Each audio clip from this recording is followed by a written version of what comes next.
qui est arrivé dans la commune de Albarnansé, il faut insister sur une chose, au fait. Premièrement, il y avait la présence des forces de l'ordre. Et la présence des forces de l'ordre était dans un cadre d'encadrement d'une réunion habituelle des supporters ultra, d'un groupe ultra, ou plutôt d'une cellule ultra, qui se trouve justement à Albarnansé, parce que finalement, il faut savoir que les supporters ultra marocains ont quelque part divisé la ville, une grande ville telle que Casablanca, ils l'ont divisé entre des supporters du Raja et du Wydad de Casablanca, ils sont divisés entre plusieurs cellules, dans un sens de maîtrise de leurs membres et d'une bonne communication entre les différentes cellules et les différentes zones. Ce qu'il faut savoir, c'est que ces ultras organisent habituellement des réunions dans un endroit bien défini, connu des forces de l'ordre, pour assurer justement la protection et la gestion justement des foules.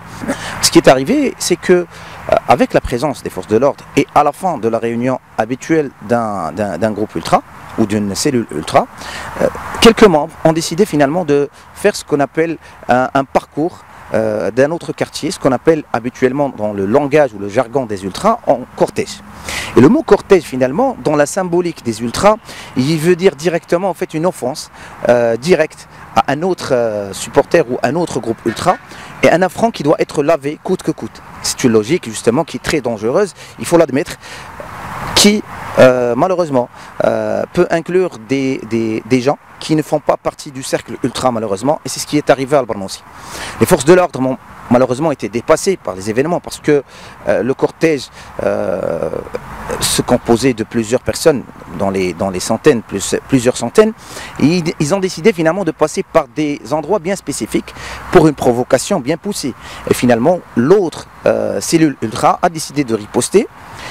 Les forces de l'ordre ont essayé malheureusement de, détourner ou contourner la manœuvre. Ils n'ont pas réussi parce que finalement ils étaient visés par des objets pyrotechniques qui sont dangereux et d'ailleurs interdits par l'État. La question qui se pose justement est comment ces ultras se procurent ce genre d'objets. Ils ont commencé à viser carrément les forces de l'ordre.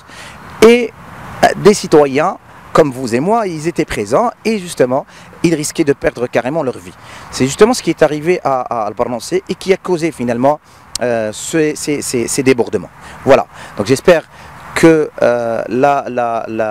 les méthodes de gestion de ces foules pourraient éventuellement prendre d'autres formes, et surtout comprendre les logiques comportementales de ces ultras, parce qu'il faut finalement prévenir mieux que guérir.